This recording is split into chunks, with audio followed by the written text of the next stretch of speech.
Hali gani mwanaspoti wa MMU Radio, ungana nami tuelekee viwanjani. Jina langu ni Morris Amusavi. Klabu ya Bandari imemteua Bernard Mwalala ili kuchukua mikoba ya Mohamed Borji aliyeigura klabu hiyo kisa na maana msururu wa matokeo duni. Kaimu kocha Razak Siwa ana matumaini watapata ushindi dhidi ya Kakamega Homeboys uwanjani Mbaraki. Kwa sababu hiyo ndio malengo, na pale tulipo hatuja kuwa mahali pazuri, so lazima tungangane tutafute pointi 3 kwa njia yoyote.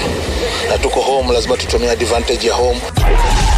MMU michezoni. Tukisalia kwenye ligi hiyo, leo hii mwendo wa saa 9 ni kwa benki KCB ana miadi dhidi ya Kenya Police. Baadaye mwendo saa 10 Sofapaka atakabana kona Bidco United. Hapo kesho Jumamosi mwendo saa 9 Mwanamathare United atamkaribisha Mwanamuranga Seals, huku Mara Sugar atasafiri ugenini kusaka alama 3 dhidi ya APS Bomet. Mwendo wa saa 10 AFC Leopards atakuwa na kibarua kizito dhidi ya Mwanamvinyo Tusker. Jumapili mwendo wa saa 8 ni kuwa Posta Rangers ana miadi dhidi ya Kariobangi Sharks. Mwendo wa saa 9 Ulinzi Stars atamkaribisha Nairobi United. Na mechi kubwa mwendo wa saa 10 ni kuwa Gor Mahia atasafiri ugenini kusaka alama 3 dhidi ya Shabana. Yupo nafasi ya kwanza AFC Leopards kwa alama 27, nafasi ya pili Gor Mahia kwa alama 26. Kakamega Homeboys, Mwanamvinyo Tusker wana alama 24 sawia. Shabana alama 23, Kenya Police alama 22, Mwanabenki KCB bila kumsahau Posta Rangers wana alama 21 sawia. Nairobi United yupo nafasi ya 9 kwa alama 19, anayetufungia 10 bora ni Mwanamuranga Seals kwa alama 18.